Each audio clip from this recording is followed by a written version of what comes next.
குருர் பிரம்மா குருர் விஷ்ணு குருதேவோ மகேஸ்வரः குரு சாட்சாத் பரம்பிரம்ம தஸ்மை ஸ்ரீ குரவே நமக. ஸ்ருதி ஸ்மிருதி புராணானாம் ஆலயம் கருணாலயம் நமாமி பகவத்பாத சங்கரம் லோகசங்கரம். எல்லோருக்கும் அன்பான வணக்கம். காலத்தின் அருமை கருதி நேரடியாக இன்புருகு சிந்தை என்கிற அந்த தலைப்பிற்குள் புகலாம் என்று கருதுகிறேன். ஆழ்வார்களின் பாசுரங்களில் இருக்கிற சொற்சுவை மட்டுமல்லாமல் பொருட்சுவையும் நிறைந்த பாசுரங்கள். ஆழ்வார்களின் வரலாற்றை பற்றிய பல தகவல்களை திரு கிருஷ்ணன்ஜி அவர்கள் இங்கே உரைத்ததை கேட்டோம். எனவே காலத்தினுடைய சில செல்வாக்குகள் இந்த பாசுரங்களில் எப்படி இருந்தன என்பதை பற்றி இப்போதைக்கு கவலைப்படாமல் நேரடியாக பொருள் நயமும் சொல் நயமும் கொண்ட அந்த பாசுரங்களை மட்டும் பார்க்கலாம். ஆழ்வார்களின் சொற்சுவை என்கிற போது ஒரு பக்கம் தமிழின் சுவை, தமிழின் நயம் இவை, இன்னொரு பக்கம் தமிழ் இலக்கியத்திற்கு, தமிழ் இலக்கிய உலகத்திற்கு ஆழ்வார்கள் தந்திருக்கக்கூடிய பெரும் கொடை. இந்த இரண்டையும் பார்க்க வேண்டிய அவசியம் உண்டு. சொற்சுவை பொருட்சுவை நன்றாக இருக்கலாம், ஆனால் in what way ஆழ்வார்கள், especially some of them, became trendsetters என்பதையும் பார்க்க வேண்டி இருக்கிறது. அந்த வகையில் 12 ஆழ்வார்களுடைய பாசுரங்களை பார்ப்பதற்கு, எல்லா பாசுரங்களையும் பார்ப்பதற்கு அவகாசம் இல்லை. முடிந்த வரையில் 12 ஆழ்வார்களிலும் ஏதாவது ஒரு பாசுரம் அல்லது 2 பாசுரங்களை ஆஸ் சாம்பிள்ஸ் பார்க்கலாம். எந்த ஆழ்வாரையும் விட்டுவிடவும் முடியவில்லை. எனவே முடிந்த வரைக்கும் பார்க்கலாம். கிருஷ்ணன்ஜி ஆண்டாளிலே நிறைவு செய்தார். என்ன இருந்தாலும் இந்த மாதத்திற்குரியவள், எனவே அவளிலேயே தொடங்கலாம். இன்றைய நாள் பாசுரத்திலேயே தொடங்கலாம். ஆண்டாள் நாச்சியாருடைய பாடல்கள், குறிப்பாக திருப்பாவையை 3 பிரிவுகளாக பிரிக்கலாம். முதல் 5 பாசுரங்கள், அந்த 5 பாசுரங்களுக்கு பாயிரம் என்று பெயர். 6வது பாசுரத்தில் தொடங்கி 15வது பாசுரம் வரைக்கும் இன்னொரு பெண்ணை எழுப்புவது போல அமைந்திருக்கிற பாசுரங்கள். வெளியில் வந்து நிற்கிற பெண்கள் உள்ளுக்குள்ளே தூங்குகிற இன்னொரு பெண்ணை அழைக்கிறார்கள். இந்த 10 பாசுரங்களுக்கும் துயிலடை பாசுரங்கள் என்று பெயர். திருப்பள்ளி எழுச்சி என்று சொல்லக்கூடாது. திருப்பள்ளி எழுச்சி என்கிற அந்த பிரயோகம் கடவுளுக்கு மட்டும்தானே தவிர, விளையாட்டுக்காக வேண்டுமானால் சில நேரங்களில் வீடுகளில் சொல்லுவோம் திருப்பள்ளி எழுச்சி பாடியாச்சா அப்படின்னு. அது விளையாட்டுக்காக, நையாண்டிக்காக இருக்கலாமே தவிர கடவுளுக்கு மட்டும்தான் திருப்பள்ளி எழுச்சி. பாரத தேவிக்கு திருப்பள்ளி எழுச்சி பாடினார் மகாகவி பாரதியார். மானுட பெண்கள் எழுப்பப்படுவதாக இருக்கிற போது இலக்கியம் அதற்கு துயிலெடை என்கிற பெயரை தருகிறது. 16வது பாசுரம் முதல் 30வது பாசுரம் வரைக்கும் நோன்பின் பயன், நோன்பு விளைவு என்பார்கள். அந்த விளைவு 16வது பாசுரத்திலேயே நந்தகோபன் வீட்டு வாசலுக்கு போயாச்சு. நந்தகோபன் வீட்டு வாசலில் போய் நின்று எங்களுக்கு இது வேண்டும் அது வேண்டும் என்று தொடங்கி 30வது பாசுரம் வரைக்கும், வங்கக்கடல் கடைவது வரைக்கும் இருக்கக்கூடியது நோன்பினுடைய பயன். இன்றைய நாள் பாசுரத்தை பார்க்கலாம்.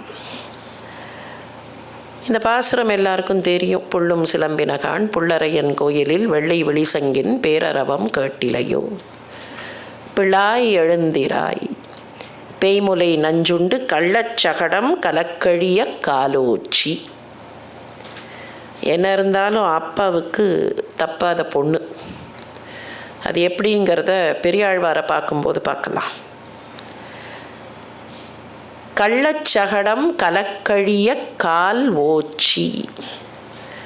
இந்த நிகழ்ச்சி சம்பவம் நமக்கெல்லாம் தெரியும். கிருஷ்ணனுடைய வாழ்க்கையில் சின்ன குழந்தையாக அந்த கண்ணனை வண்டிக்கு கீழே யசோதை தூங்குகிற கிருஷ்ண குழந்தையை போட்டுவிட்டு போக அந்த வண்டியினுடைய சக்கரமாக ஒரு அசுரன் இருந்தான்.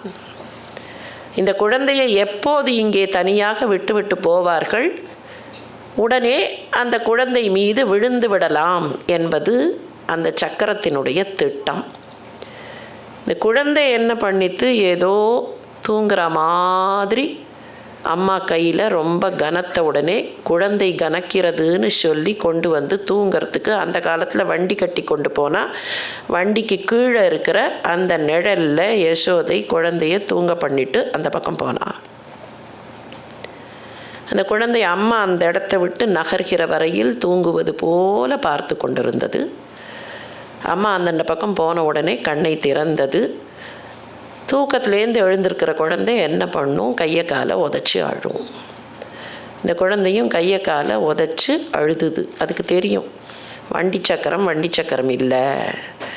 அந்த காலை உதைச்ச உடனே ஏதோ காலை எதேச்சியாக உதைக்கிற மாதிரி அப்படி உதைச்சி அந்த சக்கரத்து மேலே தொட்டுது. அந்த சக்கரமாக தன்னை மாற்றி கொண்டிருந்த அசுரன், சகடாசுரன்னு பேர் அவனுக்கு, அவன் இறந்து கீழே விழுந்தான். இந்த நிகழ்ச்சியை ஒற்றை வரியில் தருகிறாள் நாச்சியார்.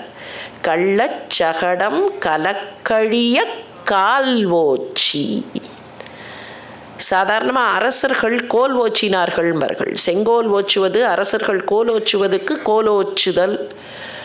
பார்த்தா இந்த கிருஷ்ண குழந்தை கோல்லாம் ஓச்ச வேண்டாம், வெறுமன காலை ஓச்சினாலே எது அழிய வேண்டுமோ அது அழிந்து விடும். எவ்வளவு அழகான ஒரு பிரயோகம். கால் ஓச்சி. அந்த காலிலேயே தர்மம் இருந்துதான். அந்த தர்மத்தை தன்னுடைய காலாலேயே செய்தவன் கள்ளச்சகடம் கலக்கழிய காலோச்சி வெள்ளத்தரவில் துயிலமர்ந்த வித்து. ஊழி காலத்தில் ஊழி முதல்வனாக அந்த ஆலிலை மேலே இருக்கானே, அப்படிப்பட்டவன் பார்க்கடல் வெள்ளத்தில் பாம்பனையில் பள்ளி கொண்டிருக்கிறான். அவன் யாருன்னு கேட்டால், எல்லாவற்றுக்கும் மூல காரணமாக இருப்பவன், வித்தாக இருப்பவன். He is the seed. அந்த சீட்லேருந்து தான் entire universe will come out. அந்த வித்து வெள்ளத்து அரவில் துயில் அமர்ந்த வித்து. வெள்ளத்தரவில் துயில் அமர்ந்த வித்துன்னு சொல்லும்போது பார்க்கடலில் பாம்பனை மீது பள்ளி கொண்டிருப்பவன்னு தான் அர்த்தம் வரும். ஆனால் அந்த வித்துங்கிற வார்த்தை வந்த உடனே ஆலிலை பாலகனாக ஊழிக்காலத்தில் துயில் கொண்டிருக்கிறானேங்கிறத ஆட்டோமேட்டிக்காக அங்கே போய் கனெக்ட் பண்ணும். சொல்கிற காட்சி இது. ஆனால் வித்துன்னு சொன்ன உடனே அந்த காட்சிக்குள்ள நம்மை அழைத்து கொண்டு போகக்கூடிய வித்தகம். உள்ளத்து கொண்டு முனிவர்களும் யோகிகளும் மெல்ல எழுந்து அரி என்ற பேரரவம். அந்த இளம் காலை பொழுதில் யோகிகள் எழுந்து ஹரி அப்படின்னு சொல்கிறது கூட பெரிய சத்தமாக கேட்டுதான். நீங்கள் யோகிகள் மைக்க முழுங்கினா மாதிரி சத்தம் போட்டு பேச மாட்டார்கள். மிக மிக மென்மையாக அந்த சொல்லுக்கு கூட வலிக்கக்கூடாது என்று பேசக்கூடியவர்கள் தான் முனிவர்களும் யோகிகளும். ஆனால் அவர்கள் சொல்கிற அந்த ஹரிங்கிற திருநாமம் அது அதிகாலை பொழுதுங்கிறதுனால சுற்றி நிசப்தமாக இருக்கும்போது அது கூட பெரிய சத்தமாக கேட்கிறதே. நீ தூங்குகிறாயே, உள்ளம் புகுந்து குளிர்ந்து அந்த பெரிய சத்தம். சாதாரணமாக பெரிய சத்தம் காதில் கேட்டுதுன்னா எப்படி இருக்கும்? பெருசாக ஒரு சத்தம் கேட்குறதுன்னு வச்சுப்போம், நம்ம எப்படி ரியாக்ட் பண்ணுவோம்? அதுக்கு காதை பொத்தின்னு காது நாராசமாக இருக்குமோ. இப்போ அப்படியே ரிவர்ஸ் பண்ணுறா. அந்த பெரிய சத்தம் உள்ளே நுழைந்தால் அது எங்களுக்கு குளிர்ச்சியை தருகிறது. இந்த பாசுரத்தினுடைய அழகு என்னன்னா, இதனுடைய இன்டர்பிரிட்டேஷனை இந்த பக்கமும் பண்ணலாம், அந்த பக்கமும் பண்ணலாம். புள்ளரையன் கோயில் யாரோட கோயில்? புல்னா பறவை, பறவைக்கு அரசன்னா கருடன் கோயில்னு ஒரு அர்த்தம். இன்னும் கொஞ்சம் வேறு மாதிரி பார்த்தோன்னா கருடனுக்கு அரசனாக இருக்கிற திருமால் கோயில்னு சொல்லலாம். ஒரே விஷயந்தான், ஆனால் இரண்டு விதமாகவும் பொருள் தரக்கூடிய விதத்தில் ஆண்டாள் நாச்சியாரினுடைய அந்த சொற்கள் அமைந்திருக்கின்றன. திருப்பாவைக்கு இன்னொன்று உண்டு, ஸ்வாபதேசம்னு ஒன்று உண்டு. ஸ்வ உபதேசம், அதுக்குள்ளே இருக்கக்கூடிய சொற்கள், சொற்சுவைன்னு சொல்கிறோமே, இந்த சொற்கள் அமர சொற்கள். அந்த சொற்கள் தாங்களாகவே சில பொருட்களை தரும். பாடியவர் எந்த பொருளில் பாடியிருந்தாலும், வாசிப்பவர் சுவைப்பவர் எந்த பொருளில் சுவைத்தாலும் வாசித்தாலும், அந்த சொற்கள் தாங்களாகவே சில பொருள்களை தந்துவிடும். இந்த 6வது பாசுரம் ஆரம்பித்து 15வது பாசுரம் வரைக்கும் ஸ்வாபதேசம் உண்டு. அந்த ஸ்வாபதேச முறையில் கூட சாதாரணமாக சொல்லப்படக்கூடிய ஸ்வாபதேசம் ஒன்று உண்டு. இன்னொன்று வானமாமலை ஜீயர் சுவாமிகள் கொடுத்த ஒரு ஸ்வாபதேசம் உண்டு. இப்போ ரொம்ப டீட்டெயில்ஸுக்குள்ளே போக வேண்டாம். இந்த பாசுரத்துக்கு என்ன ஸ்வாபதேசம்னு பார்க்கலாம். மொத்தம் 10 பாசுரம் துயிலடை பாசுரம். இந்த துயிலடைக்குள்ளே இருக்கிற ஸ்வாபதேசம் என்னன்னா, ஆண்டாள் நாச்சியார் 10 ஆழ்வார்களை கிருஷ்ணனிடத்தில் போவதற்கு வழிகாட்டும்படி, பகவானிடத்தில் போவதற்கு வழிகாட்டும்படி ஆச்சாரியர்களாக அழைக்கிறாள். ஆச்சாரியர்கள் இல்லாமல், அடியார்கள் இல்லாமல் ஆண்டவனிடத்தில் போவது என்கிற முறை கிடையாது. அது சைவத்திலும் கிடையாது, வைணவத்திலும் கிடையாது.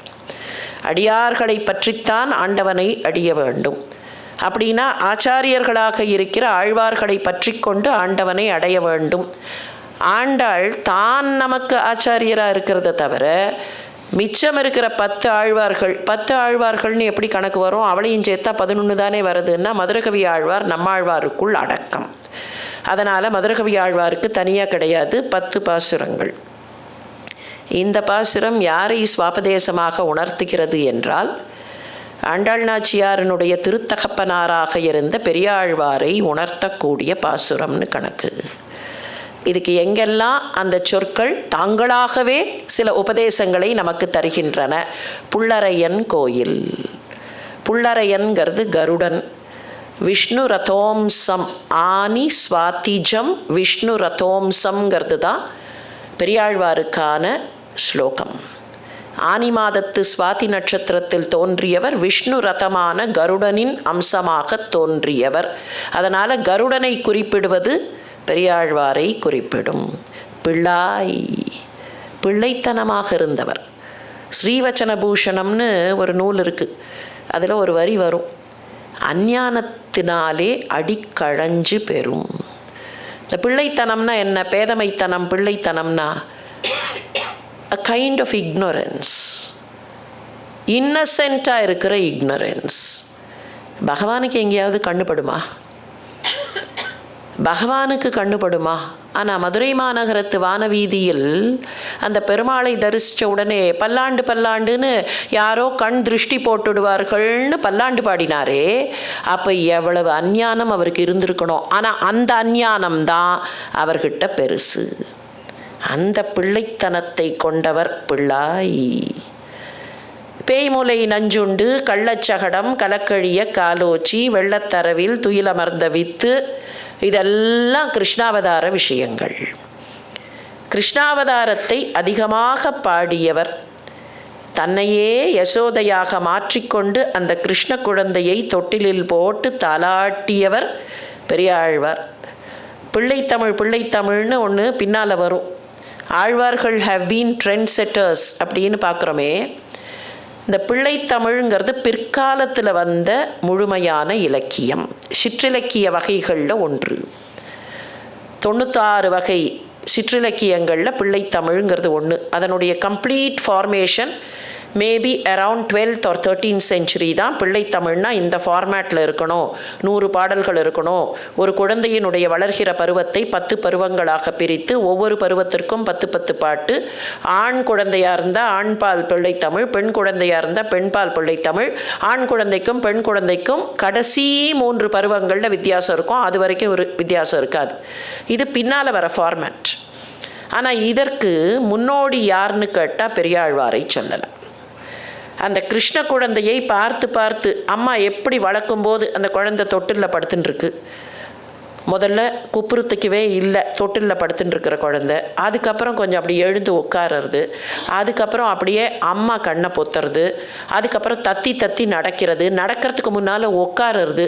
உட்காரும்போது கை ரெண்டையும் இப்படி ஊனி அந்த குழந்தை உட்காந்தா ஒரு ட்ரையாங்கிள் மாதிரி தெரியும். எட்டத்துலேருந்து பார்த்தோம்னா கை ரெண்டையும் ஊனிண்டு அந்த குழந்தை இப்படி உட்காந்துருக்கும். அப்படி உட்காந்துருக்கும் போது பேலன்ஸ் இருக்காது, இப்படியும் அப்படியும் ஆடும். இதுக்கு செங்கீரை ஆடுதல்னு பேர். செங்கீரை ஆடியருளே செங்கீரை ஆடியருளேன்னு பாடுறார் பெரியாழ்வார். அப்பூச்சி காட்டுகின்றான், அத்தூதன் அப்பூச்சி காட்டுகின்றான்னு பாடுறார். அப்போ இதெல்லாம் எப்படின்னாக்க பிள்ளைத்தமிழ் பின்னால் வரக்கூடியதற்கு ஒரு ட்ரெண்ட் செட்டிங் பெரியாழ்வாரிடத்தில் கிடைக்கிறது. கிருஷ்ணாவதாரத்தை நிரம்ப பாடியவருங்கிறத காட்டக்கூடிய பாசுரமாக இது அமைகிறது. அந்த விதத்தில் ஆண்டாள் நாச்சியாருடைய சொற்கள் என்ன இருந்தாலும் கண்ணனையே கட்டி போட்ட சொற்கள் இல்லையா? கோதை ஆண்டாள், தமிழை ஆண்டாள், கோபாலன் இல்லாமல் கல்யாணம் வேண்டாள்னு ஆண்டாள்னு அவளுக்கு பெயர் வந்ததற்கு காரணமே அவள் அந்த கண்ணனை ஆண்டாள் என்பதனால. பெரியாழ்வாரை கொஞ்சம் பார்த்துட்டோம். அவருடைய பல்லாண்டு 4000 திவ்ய பிரபந்தத்தை நாதமுனிகள் தொகுத்த போது குரோனலாஜிக்கல் ஆர்டரில் தொகுக்கலை. 4 வேதங்கள் அப்படிங்கிற கணக்கை வச்சுட்டு மொத்தமாக இருக்கக்கூடிய பாசுரங்களை 4 குரூப்பாக பிரிக்கலாம்னு பார்த்தார். 4000 வெறும் பாசுரங்களை மட்டும் எடுத்து பார்த்தோம்னா 4000 வராது. இட் ஹஸ் பீன் டாப்ட் அப். 3667 பாசுரங்கள் தான் உண்டு. அந்த 3667 பாசுரங்களையும் 4 குரூப்பாக பிரிக்கிறார். அதுக்கப்புறம் எப்படியோ டாப் அப் பண்ணார்கள். ஒவ்வொரு விதமாக அந்த டாப்பிங் அப் நடந்தது. முதல்ல மதுரகவி ஆழ்வார் பாசுரங்கள் கிடையாது, அதுக்கப்புறம் தேசிகர் அதை சேர்க்கிறார். இந்த மாதிரி நிறைய அதில் வேறுபாடுகள்லாம் உண்டு. ஆனால் என்ன பண்ணினார்னா, முதல்ல இதை தொகுத்த போதே முதல்ல கொண்டு போய் பெரியாழ்வார்த்தை வச்சார். 1000 தான் நிறைய ஆழ்வார்களுடைய பாசுரங்கள் இருக்கும். பெரியாழ்வார் குரோனலாஜிக்கலி கொஞ்சம் முன்னால் அந்த வரலாற்று செய்திகளை பார்த்தோம். குரோனலாஜிக்கலி பெரியாழ்வார் முதல்ல இல்லை. எதுக்காக அவருடைய பாசுரங்களில் முன்னால் கொண்டு போய் வைக்கிறாருன்னா, முக்கியமான காரணம் இந்த பல்லாண்டு தான். இதுக்கப்புறம் பெரியாழ்வாருடைய திருமொழி வரும். முதல்ல பல்லாண்டு, அதுக்கப்புறம் பெரியாழ்வார் திருமொழின்னு அது கண்டினியூ ஆகும். பல்லாண்டுங்கிறது இஸ் ஈக்குவலன்ட் டு பிரணவம். எப்படி எந்த மந்திரமாக இருந்தாலும் எந்த வேத ரிக்காக இருந்தாலும் ஓங்கார பிரணவத்தில் தான் அந்த மந்திரம் தொடங்குகிறதோ அந்த ஓங்காரமாக இருப்பது பல்லாண்டுன்னு கணக்கு. ஓங்கார ஸ்வரூபமாக இருப்பது பல்லாண்டு. பல்லாண்டு பல்லாண்டு பல்லாயிரத்தாண்டு பல கோடி 100,000 மல்லாண்ட தின்தோள் மணிவண்ணா உன் சேவடி செவ்வி திருக்காப்பு. குழந்தைக்கு காப்பு போடுவார்கள். அவரவர்கள் வழக்கப்படி 7ஆம் நாள்லேருந்து ஆரம்பித்து அவரவர்கள் காப்பு போடுவார்கள். எதுக்கு காப்பு? இந்த குழந்தைக்கு திருஷ்டி வரக்கூடாது. இப்போது அந்த கிருஷ்ண குழந்தைக்கு திருமால் மகாவிஷ்ணுங்கிற குழந்தைக்கு காப்பு போட்டார்.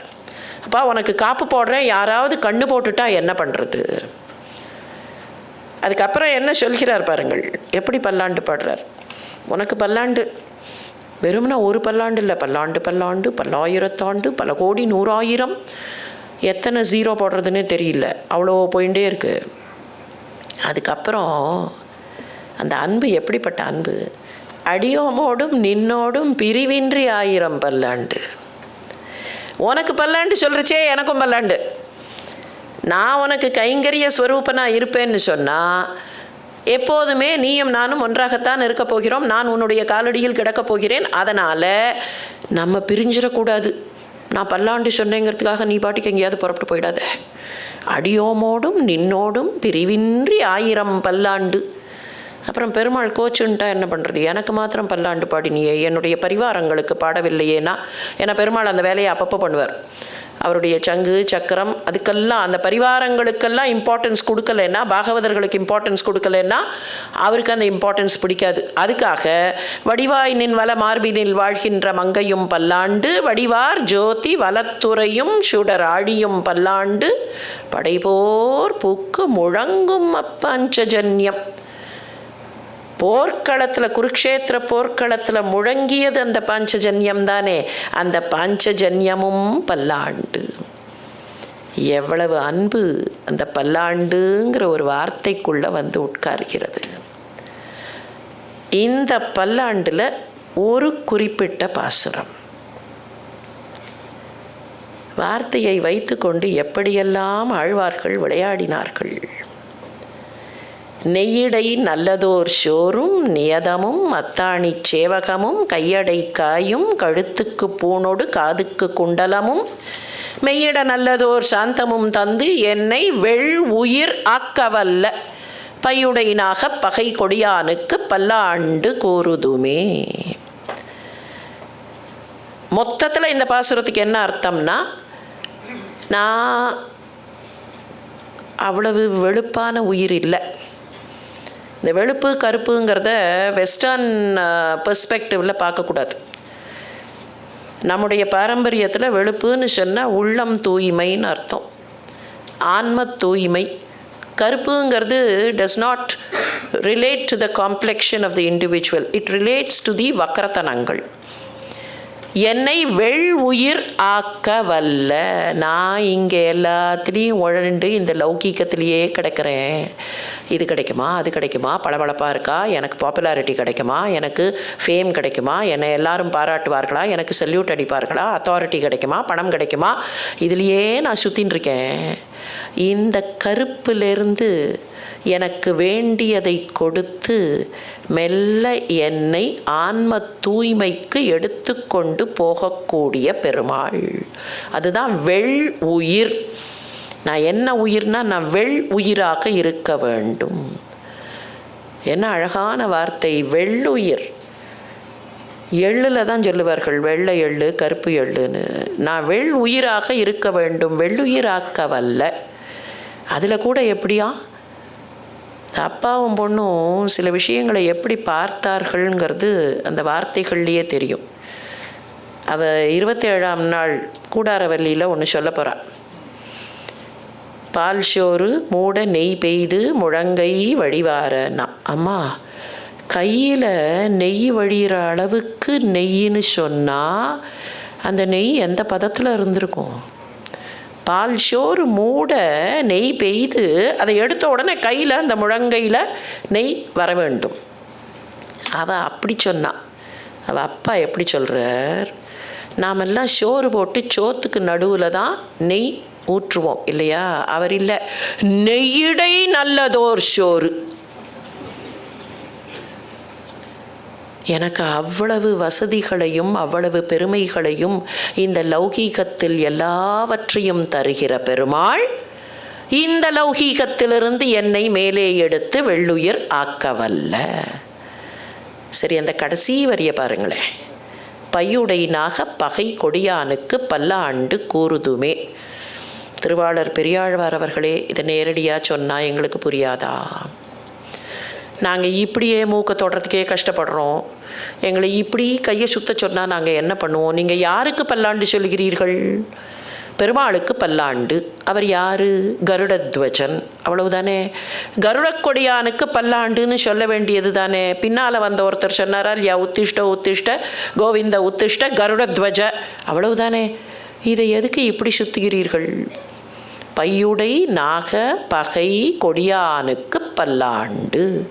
கொடியான்னா கொடியை உடையவன் கொடியான். இன்னைக்கு இருக்கிற மாதிரி இல்லை. கொடியான்னா கொடுமை செய்பவன் அர்த்தம் இல்லை. கொடியை உடையவன் கொடியான். பையுடை நாகம், படமெடுக்கிற நாகம். அந்த நாகத்திற்கு பகையாக இருக்கிற கருடன், அந்த கருடனை தன்னுடைய கொடியில் கொண்டவனுக்கு பல்லாண்டு. இவ்வளவு சுத்துவானே, நேரம் சொல்லக்கூடாதா? சுத்தினதுக்கு காரணம் உண்டு. பிற்காலத்தில் ஒரு பாட்டு வந்தது, பரமசிவன் கழுத்திலிருந்து பாம்பு கேட்டது கருடா சௌக்கியமா, யாரும் இருக்கும் இடத்தில் இருந்து கொண்டால் எல்லாம் சௌக்கியமே. இப்போ பெருமாள் கிட்ட கருடன் ரெடியாக நிற்கிறது, பெருமாள் படுத்துன்னு இருக்கிறது நாகத்துக்கு மேலே. ரெண்டும் இயற்கையில் நம்முடைய கணக்கில் எதிரிகள், பகைவர்கள்.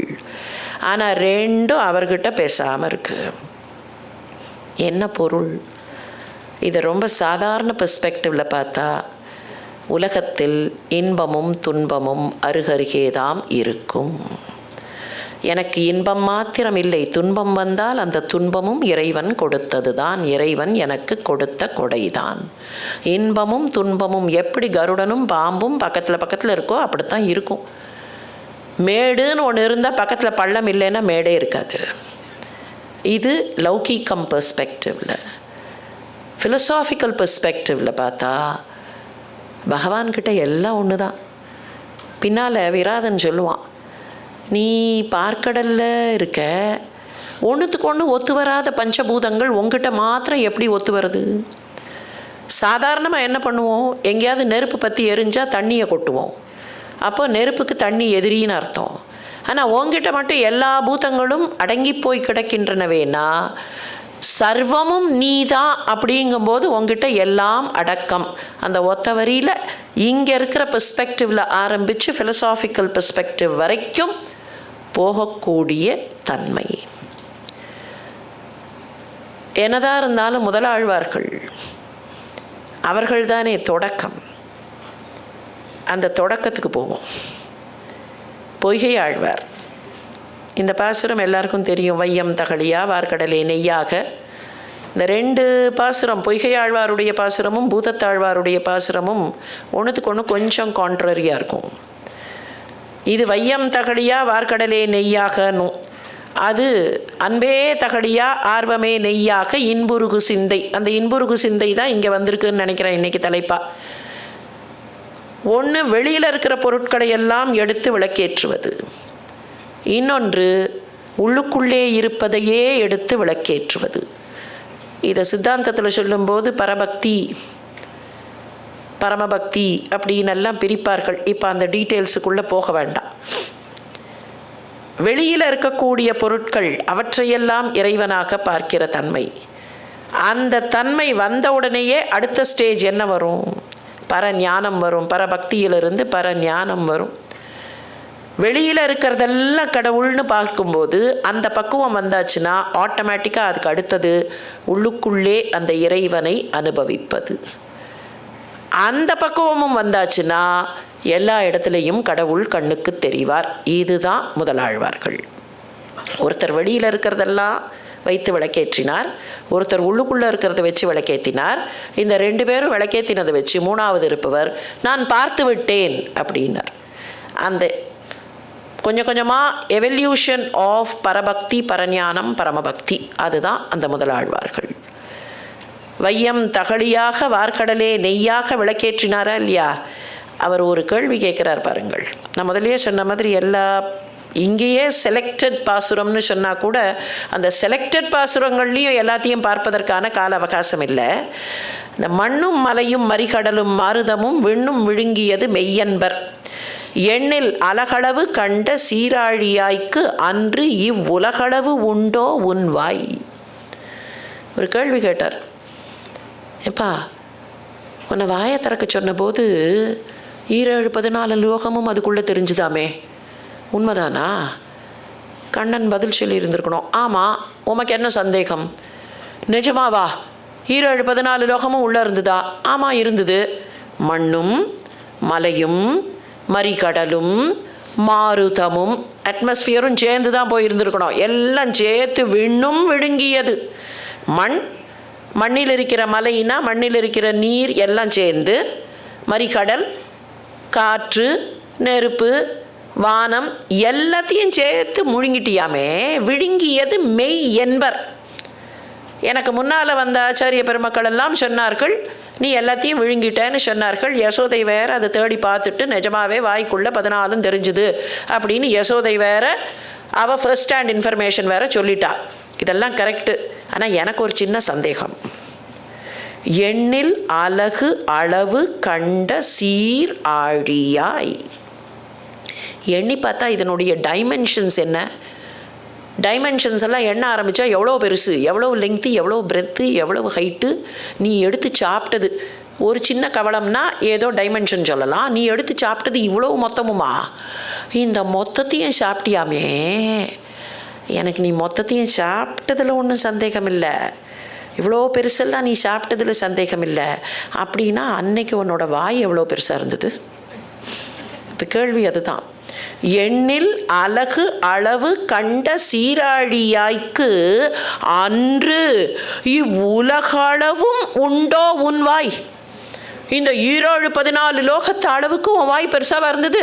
நாங்கள் பார்க்குறச்சே வாய் சின்னதாக தானே இருக்குது. அப்படின்னா அவ்வளோ பெரிய வாய் எப்பப்பா இருந்தது அப்படின்னு அந்த குழந்தையிடத்தில் கொஞ்சுவது போல கேட்கிறாரே. அந்த சொல்லின் அழகு எப்பேற்பட்ட அழகு! அன்பே தகளியாக ஆர்வமே நெய்யாக இன்புருகு சிந்தை இடு திரியாக. அந்த வரி ரொம்ப அழகான வரி. இன்புருகு சிந்தை. அவர் விளக்கேற்றின போது திரியே போடலை. வையம் தகளியா வார் கடலே நெய். இந்த உலகம் அகலாச்சு, அதில் கடலை எடுத்து நெய்யாக ஊற்றியாச்சு. வெய்ய கதிரோன் வந்துட்டான், அதனால் எனக்கு திரி போட வேண்டிய அவசியமே இல்லை. இப்போது இவர் திரி போட்டார். இன்புருகு சிந்தை இடு திரியா. நான் விளக்கேற்றும் போது திரி வேணுமா இல்லையா? என்னுடைய சிந்தை திரி, அந்த திரி தான் முக்கியம். இதில் அகல் முக்கியமா, நெய் முக்கியமா, திரி முக்கியமானு நீங்கள் ஒரு போட்டி வச்சா எதுக்கு ஃபஸ்ட்டு ப்ரிஃபரன்ஸு? திரி சரியாக இருக்கணும். அகல் சைஸ் வேணால் கொஞ்சம் மாறலாம். உங்கள் நெய் அதனுடைய விஸ்காசிட்டியோ இல்லை அதனுடைய பிராண்டோ அதனுடைய வெரைட்டியோ கூட கொஞ்சம் மாறலாம். ஆனால் அந்த திரி கரெக்டாக இருந்ததுன்னா அது அழகாக எரியும். அதனால தான் தூண்டும்போது விளக்கை தூண்டுவதற்கு தூண்டுகோல் திரியைத்தான் தூண்டும். என்னுடைய சிந்தனையை திரியாக வைத்து அந்த திரி எரியும். விளக்கு எரிய எரிய என்னாகும்? திரி இஸ் லாஸ்ட். நெய்யும் குறைந்து போகும்னா கூட திரி இஸ் கம்ப்ளீட்லி லாஸ்ட். திரிங்கிற ஐடென்டிட்டியே போயிடும்.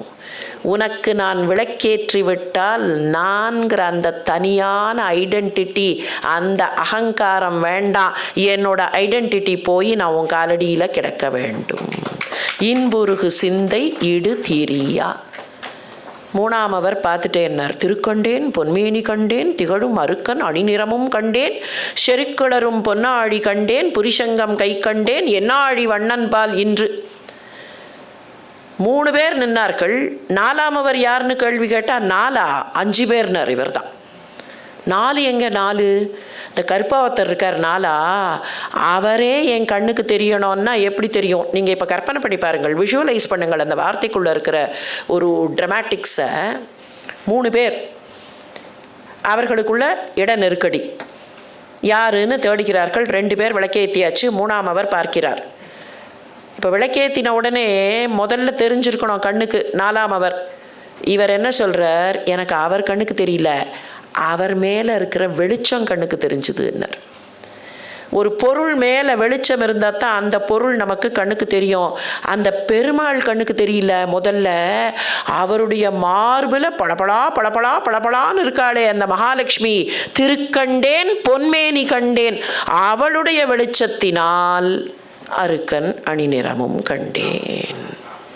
அந்த அருக்கன் அவருடைய கருப்பு எப்போ தெரிஞ்சது தெரியுமா? எனக்கு அவளுடைய வெளுப்புனால தெரிஞ்சுது. சித்தாந்தத்தில் அவள் தான் புருஷகார பூத்தை இல்லையா? அந்த புருஷகார பூத்தைக்கான விளக்கத்தை அந்த 2 வரியில் கொண்டு வந்து வைத்தார் மயிலாப்பூர்காரரான பேயாழ்வார். அவருடைய சொற்செட்டு எப்படியெல்லாம் விளையாடியது என்பதை காட்டக்கூடிய பாசுரங்கள்.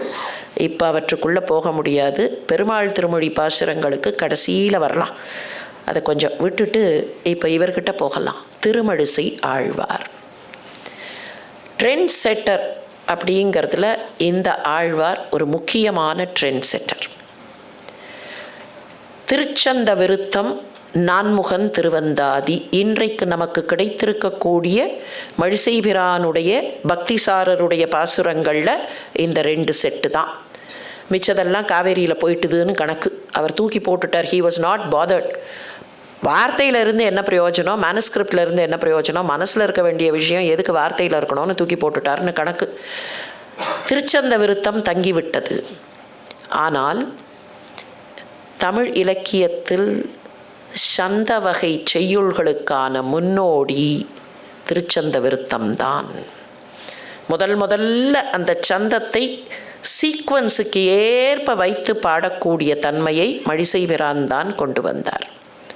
அவருடைய திருச்சந்த விருத்தத்தின் முதல் பாசுரம் இது. பூநிலாய 5மாய் புனல் கண்ணென்ற 4மாய் தீநிலாய 3மாய் சிறந்த காலி 2மாய் மீநிலாய 1மாய் வேறு வேறு தன்மையாய் நீ நிலாய வண்ணம் நின்னை யார் நினைக்க வல்லரே.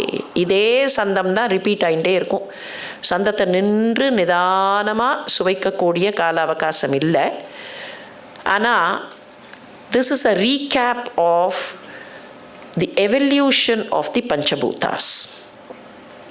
இதே லைனை கொஞ்சம் சின்ன வார்த்தை மாற்றங்களோட மாணிக்கவாசகரும் பாடுகிறார். பாரிடை 5ஆய் பரந்தாய் போற்றி நீரிடை 4ஆய் நிகழ்ந்தாய் போற்றி தீயிடை 3 வெளியிடை 2 வெளியிடை 1ன்னு சொல்லக்கூடியது இதே ரீகேப் தான். பூநிலாய 5மாய் பூமியில் 5 தன்மைகளாக, புனல் கண் நின்ற 4 நீரில் 4 தன்மைகள், தீநிலாய 3 நெருப்பில் 3 தன்மைகள், சிறந்த கால்னா காற்றில் 2 தன்மைகள். இந்த கால் கட்டுன்னு சொன்னால் கல்யாணம்னு நினச்சிட்டு இருக்கோம். கால் கட்டுன்னா மூச்சை கட்டுப்படுத்துறதுன்னு அர்த்தம். மீனிலாய தொன்றுமாகி மேலே ஆகாசத்தில் ஒற்றைத்தன்மை. இப்போ ரிவர்ஸில் போனோன்னா அவர் இங்கேருந்து ஆரம்பிக்கிறார். ஆனால் ரிவர்ஸில் போனோன்னா முதல்ல தோன்றிய ஆகாசம் அதற்கு 1 குணம், அடுத்து தோன்றிய காற்று அதற்கு 2 குணங்கள், அடுத்து தோன்றிய அக்னி அதற்கு 3 குணங்கள், அடுத்து தோன்றிய நீர் அதற்கு 4 குணங்கள், கடைசியில் தோன்றிய நிலம் அதற்கு 5 குணங்கள்னு சொல்லி த எவல்யூஷன் ஆஃப் தி பஞ்சபூதாஸ் அதை காட்டக்கூடிய பாசுரம் இந்த பாசுரம். ஆனால் கடைசியில் ஒரு கேள்வி கேட்டார். நீ இந்த 5 மட்டும் இல்லை வேறு வேறு தன்மையாகவும் இருக்கிறாய், உன்னை வார்த்தையில் எங்களால் எப்படிப்பா வர்ணிக்க முடியும்? அந்த சொல்லின் குறைபாடு என்னதான் சொன்னாலும் முழுசாக சொல்ல முடியாது. ஏன் தெரியுமா? நீதான். இந்த சொல் மொழிங்கிறதெல்லாம் நாங்கள் கண்டுபிடிச்சது. Man-made will always be imperfect. உன்னுடைய பர்ஃபெக்ஷனை எங்களுடைய வார்த்தைகளால் சொல்லிவிட முடியாது. நீ நிலாய வண்ண நின்னை யார் நினைக்க கூட முடியாது. யார் உரைக்க வல்லரேன்னு ஒரு பாடாந்திரம் உண்டு. யார் உரைக்க வல்லரும் முடியாது, யார் நினைக்க வல்லரும் முழுசாக ஒன்றை நினைக்க முடியுமா? முடியாது.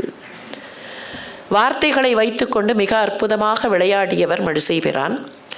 ஆனை காத்து ஓர் ஆனை கொன்று அன்றி ஆயர் பிள்ளையாய் ஆனை மேய்த்தி ஆனை உண்டி அன்று குன்றம் ஒன்றினால் ஆனை காத்து மையரிக்கண் மாதரார் திறத்து முன் ஆனை அன்று சென்றடர்த்த மாயம் என்ன மாயமே. ஒரே யானையாக வந்துட்டு இருக்குல்ல. ஆனை காத்து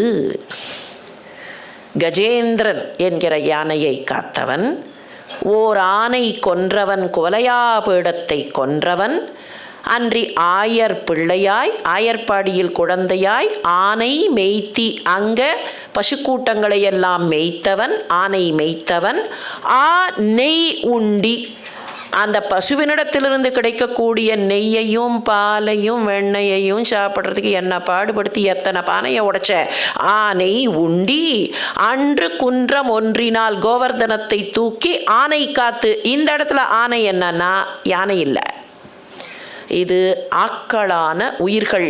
அந்த பசுக்கூட்டங்கள் ப்ளஸ் அந்த மக்கள் ஜீவன்களுக்கே பசுன்னு தானே பேர். அந்த ஆனை காத்து மையரிக்கண் மாதரார் திறத்து. நப்பின்னைய கல்யாணம் பண்ணிக்கணுங்கிறதுக்காக ஆனை அன்று சென்று அடர்த்த மாயம், அந்த 7 எருதுகளை அடர்ப்பதற்காக போனாயே அந்த மாயம் என்ன மாயமே. ஒரு ஆனையை வச்சுட்டு உலகத்தையே சுற்றிட்டார். இது ரொம்ப அற்புதமான பாட்டு. அவருடைய சந்தம் சொன்னேனே, அந்த சந்தம் மேக்சிமம் வெளிப்படக்கூடிய பாட்டு இந்த பாட்டு.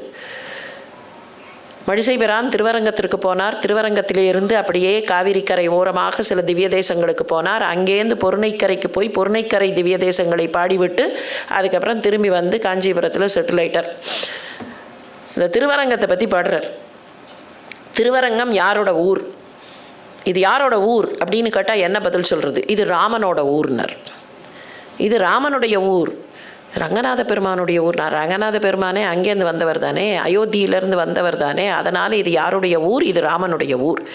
கொண்டை கொண்ட கோதை மீது தேனுலாவு கூனி கூன் உண்டை கொண்ட அரங்க ஓட்டி உள்மகிழ்ந்த நாதன் ஊர். நண்டையுண்டு நாரை பேர வாழைப்பாய நீலமே அண்டை கொண்டு கெண்டை மேயும் அந்த நீர் அரங்கமே. கொண்டை கொண்ட கோதை மீது தேன் உலாவு கூனி, இத்தனையும் கூனிக்கான டிஸ்கிரிப்ஷன். அழகான கொண்டை போட்டுருந்தா அந்த கொண்டையில் அழகான மாலையை சூடியிருந்தாள், பூமாலையை. அந்த கோதை மேலே, கோதைனா பூமாலை, அது மேலே நிறைய வண்டுகள் எல்லாம் சுற்றி சுற்றி வந்தன. தேன் உலாவு கூனி, அந்த கூனியோட முதுகில் உண்டவில்ல அடிச்ச ராமன் இருக்கானே, உண்டை கொண்ட அரங்க ஓட்டி, அந்த ராமன் இருக்கானே அவன் உள் மகிழ்ந்த நாதன், அவன் தன்னுடைய உள்ளுக்குள்ளே மகிழ்ந்த ரங்கநாதன், அந்த ரங்கநாத பெருமாளுடைய ஊர். ஒரு ரவுண்ட் அடித்து சொல்லிட்டு அங்கே நடக்கிற ஒரு சின்ன விஷயத்தை சொன்னார். கௌரி மேடம் மன்னித்து விடுங்கள், ஒரு 2 நிமிஷம் எக்ஸ்ட்ரா எடுத்தால் இந்த பாட்டை சொல்லாமல் என்னால் இருக்க முடியல. காவேரி கரையில் போய் நின்னார். காவேரியில் தண்ணீர் நல்ல வெள்ளப்பெருக்கெடுத்து ஓடுகிறது. அப்போது ஒரு நாரை காத்துன்ருக்கு. கொக்கு நாரை எல்லாம் ஒரே வர்க்கம் தானே. மீன் வேணும், அதுக்கு பசிக்கிறது, மீன் வேணும்னு காத்துன்ருக்கு. மீனே வரல. சரி, கொஞ்ச நாளைக்கு ஏதாவது இப்போதைக்கு ஒரு ஸ்டார்டர் ஏதாவது கிடைக்குமா அப்படின்னு பார்த்தது. அங்கே ஒரு நண்டு அப்படி குதிச்சுது. ஆடாடா, நண்டு கிடச்சிருது இப்போதைக்கு அப்படின்னு சொல்லி அந்த நண்டை இது பிடிச்சிது. இது பிடிக்கிற சமயம் கரெக்டாக அங்கே ஒரு வாழை மீன் வந்தது. அந்த வாழை மீன் பார்த்துது, நண்டு மாட்டின்டா மாதிரி நானும் மாட்டின்ட்டேன்னா என்ன பண்ணுறது, ஐ ஷுட் எஸ்கேப் திஸ் நாரை. அந்த வாழை அங்கேருந்து இங்கே இருக்கிற நாரையை பார்த்துட்டு ஒரு ஜம்ப் அப்படி பண்ணி ஹை ஜம்பில் அந்த பக்கம் போயிடலாம் அப்படின்னு நினச்சி அப்படி குதிச்சுது. இந்த வாழை மீன் நல்ல பளபளான்னு இருக்கும். இங்கேருந்து பார்த்த நாரை நண்டை கீழே போட்டுதோ இல்லை முழுங்கித்தோ தெரியாது, அப்படியே பாஞ்சு வாழையை பிடிச்சிருது. இது குதிச்ச குதியில் சிக்கி கொண்டது. இப்போ அடுத்து பின்னாலேயே ஒரு கெண்டை மீன் வந்தது. அது பார்த்துது, இந்த வாழை மாதிரி குதிச்சோன்னா நாமும் மாட்டிப்போம், கண்ணில் படாமல் தப்பிக்கணும். எப்படி தப்பிக்கிறது? அது அப்படியே தண்ணிக்கு கீழே போச்சு. கெண்டை கருப்பாக இருக்கும். அங்கே ஒரு நீலோற்பல மலர், கருநீல மலர் பார்த்துது. அட, எனக்காக ஒரு கருநீல மலர். அப்படியே அந்த கருநீல மலருக்கு கீழே அதனுடைய கால் இருக்கா இல்லையா, மலருடைய காலுங்கிறது அதனுடைய ஸ்டாக், அந்த காம்புக்கு கிட்ட அப்படி போய் அப்படியே எஸ்கேப் ஆகிடுது. நண்டை உண்டு நாரை பேர வாழை பாய நீலமே அண்டை கொண்டு, நீலோற்பலமே அண்டை கொண்டு கெண்டை மேயும் அந்தநீர் அரங்கமே. குளிர்ச்சியான நீரை கொண்ட திருவரங்கம். இந்த பாட்டுக்கு இவ்வளவுதான் அர்த்தம்னு சொன்னால் மழிசைபிரான் பாவம். நண்டை உண்டு நாரை பேர வாழைப்பாய நீலமே அண்டை கொண்டு கெண்டை மேயும் அந்த நீர் அரங்கமே. என்ன அர்த்தம்? பக்குவம் பக்தனுக்கு வந்த பின்னர் பிரபத்தி வர வேண்டும். பக்தி மாத்திரம் போராது, பிரபத்தி இருக்கணும். பிரபன்னன்னே சொல்லுவார்கள். Unconditional surrender. இந்த குரங்குக்குட்டி நியாயம், பூனைக்குட்டி நியாயம் அப்படின்னுலாம் ஒன்று உண்டு. ஒரு பக்குவம் வந்த லெவலில் எப்படி இருக்கணும், பக்தி வந்த லெவலில் பக்தன் எப்படி இருக்கணும்னா, ஹீ மஸ்ட் பிகம் அ பூனைக்குட்டி அண்ட் நாட் அ குரங்குக்குட்டி. மர்க்கடக நியாயம், மார்ஜார நியாயம்னு பேர். இந்த குரங்குக்குட்டி என்ன பண்ணும்னா, தன்னுடைய எஃபர்ட்டில் அம்மா குரங்கை பிடிச்சிக்கும். குட்டியை தான் பிடிச்சிக்காமல் அம்மா குரங்கு பொத்து பொத்துன்னு அங்கங்கே குதிச்சு ஓடும். ஆனால் இந்த குட்டி எஃபர்ட் பண்ணும்.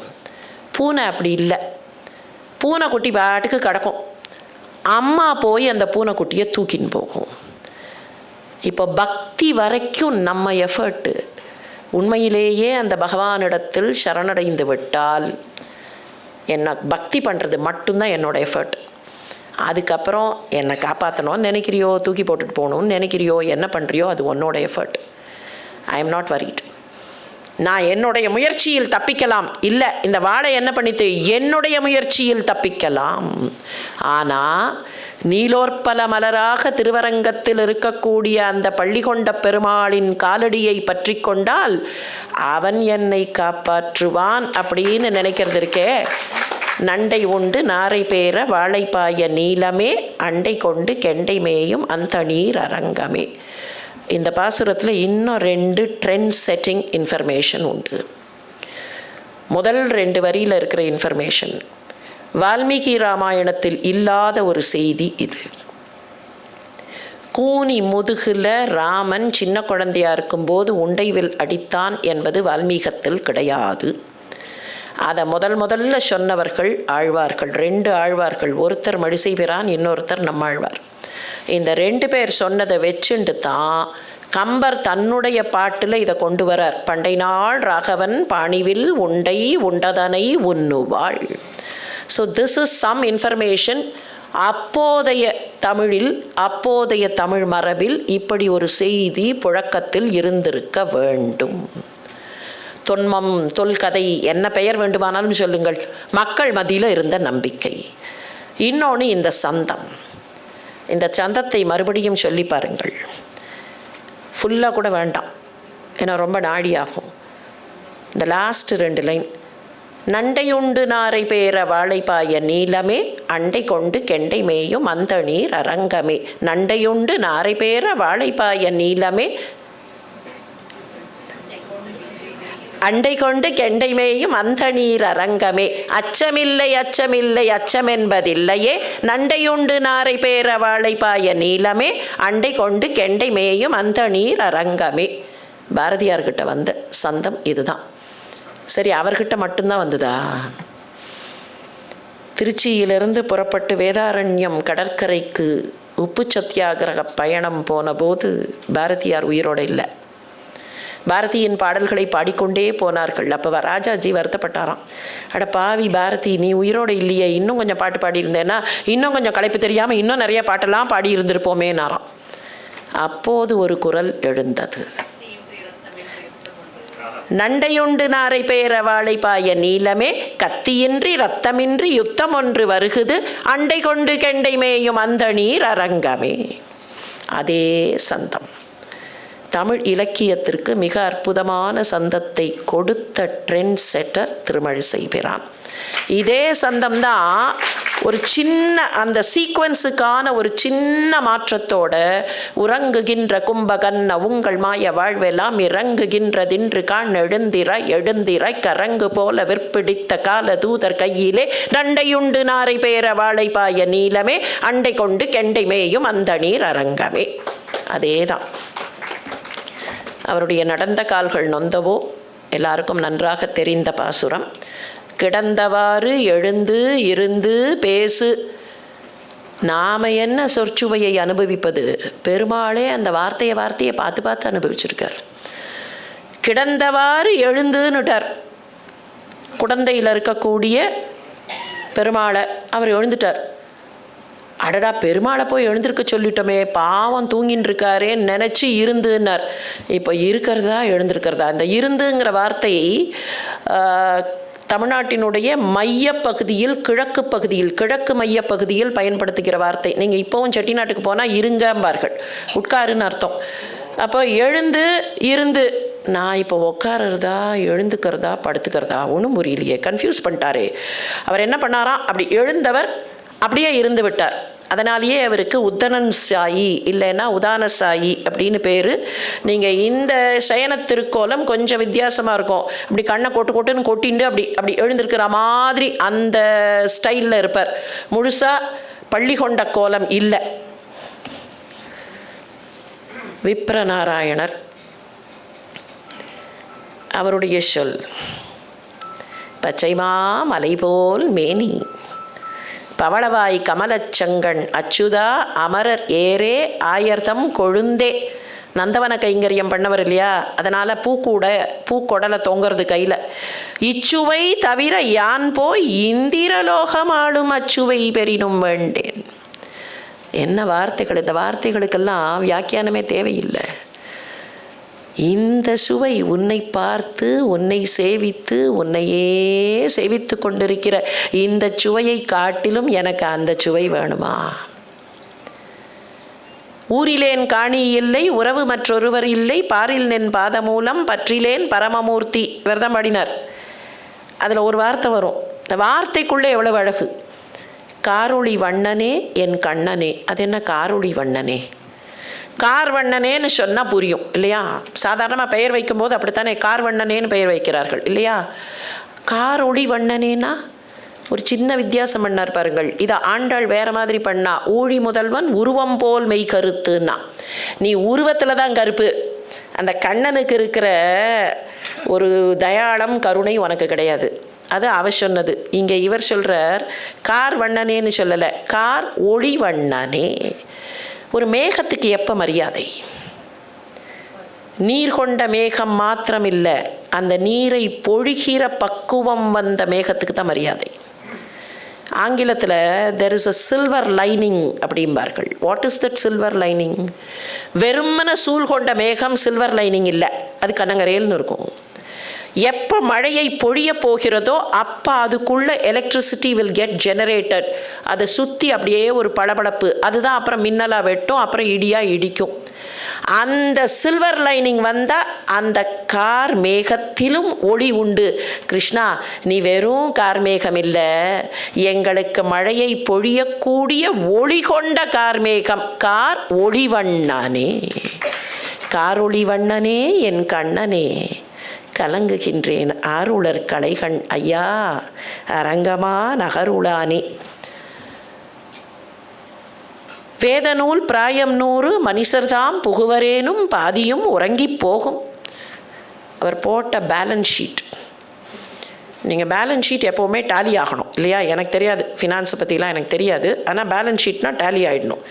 ஸோ இங்கே என்ன இருக்கோ அதே மாதிரி இங்கேயும் கொண்டு வந்துடணும். இங்கே 0னா அங்கேயும் 0 கொண்டு வரணும். இருக்கோ இல்லையோ? இப்போ கொண்டு வந்துட்டார்.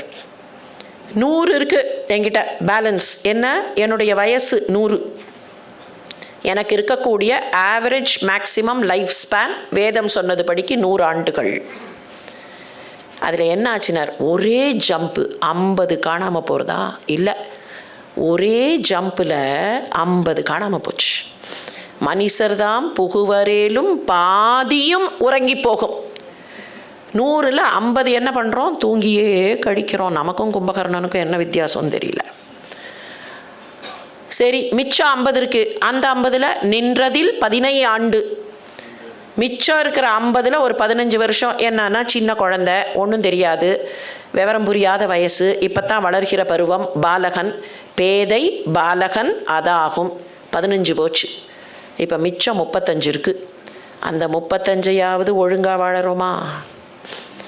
அந்த 35 ஒழுங்காக வாழறோமா? 35 on 100, இட்ஸ் ஆல்மோஸ்ட் 1/3. இந்த 33 ஒரு குரல் அப்பப்போ கேட்கும். இந்த 33க்கு கிட்ட வந்துட்டார். இந்த 33 அதையாவது ஒழுங்காக வாழறோமா? 5க்கு 2 பழுதில்லைம்பார்கள் சொல்லப்படையில். 5 பண்ண வேண்டிய இடத்துல 2 பண்ணினா கூட டிசைர்டு இஃபெக்ட் கிடச்சிரும். ஆனால் அந்த டிசைர்டு இஃபெக்டும் கிடைக்காம போகிறதுக்கு என்ன காரணம்னா, அதையும் நான் விட்டுட்டேன். இந்த 35 நான் என்ன பண்ணேன் தெரியுமா? என்ன பிணி, பசி, மூப்பு, துன்பம். 35 எங்கே போச்சு? நோயின்னு போச்சு, பசின்னு போச்சு, வயசாச்சேன்னு போச்சு. இந்த 3ல் போச்சு முக்கியம் இல்லை, இந்த 3ஐ வைத்து நான் பட்ட துன்பத்தில் போச்சு. பசி பசி பசி பசி, ஐயோ இது வேணும் அது வேணும் அது வேணும். பசினா வெறும்ன உணவுக்கான பசி மாத்திரம் இல்லை, எனக்கு இது வேணும் அது வேணும், I must get this, I must procure this அப்படின்னு அதுக்கான பசி. சரி, அடுத்தது என்ன? பிணி. ஐயோ என்னால் முடியலையே, எனக்கு தலைவலிக்கிறதே, நான் இவ்வளோ தூரம் போகணுன்னு பார்த்தேன், அவர்கள்லாம் நடந்துட்டார்களே, நான் நடக்க முடியலையே அப்படின்னு அதை பற்றி புலம்பல்.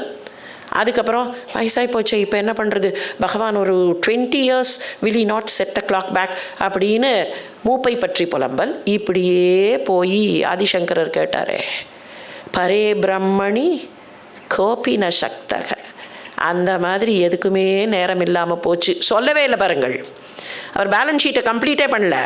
100, 50, 15 சொன்னார், 35ன்னு சொல்லி என்ன ஆச்சுன்னு சொல்லியிருக்கணுமா இல்லையா?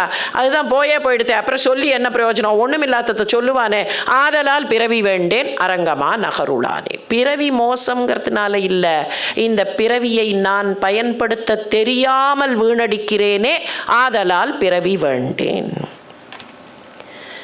தொண்டரடிப்பொடி ஆழ்வாருடைய பாசுரத்தில் ஒன் மோர் ட்ரெண்ட் செட்டிங் பாசுரம்.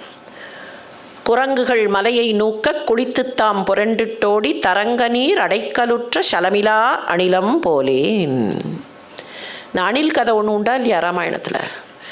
அது எங்கேருந்து வந்தது கதை? வால்மீகத்தில் இல்லை, கம்பரும் பாடலை.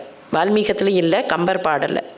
பிற்காலத்தில் ரங்கநாத ராமாயணம், இந்தி ட்ரெடிஷன் ஆஃப் ராமாயணம் அப்படின்னு எடுத்துட்டா எல்லா ராமாயணங்களையும் லிஸ்ட் அவுட் பண்ணினா தெலுங்கில் இருக்கிற ரங்கநாத ராமாயணம் தான் முதல்ல அணில் கதையை சொல்கிறது. உடுத பக்தின்னு பேர் அதுக்கு. உடுதனா அணில், அணிலுக்கு இருந்த பக்தி மாதிரி அப்படின்னு சொல்லி உடுத பக்தின்னு தெலுங்கில் ஒரு பிரபலமான சொலவடை அது. ஆனால் அதுக்கான ஃபஸ்ட் இன்ஃபர்மேஷன் தொண்டரடிப்பொடி ஆழ்வார்கிட்ட தான் இருக்குது. முதல்ல தொண்டரடிப்பொடி ஆழ்வார்கிட்ட இருக்குது, ஆனால் கம்பர் ஏன் பாடவில்லை என்று நமக்கு காரணம் தெரியவில்லை. தொண்டரடிப்பொடி ஆழ்வார் சொல்கிறார், ஒரு அணில் என்ன பண்ணியிருக்க முடியும்? அதால் கல்லை தூக்க முடியுமா, பாறையை தூக்க முடியுமா, எப்படி பாலம் கட்டுறது? பாலம் கட்டுறதுக்கு இந்த அணில் என்ன பண்ண முடியும்? இந்த அணில் பார்த்துட்டே இருந்தது.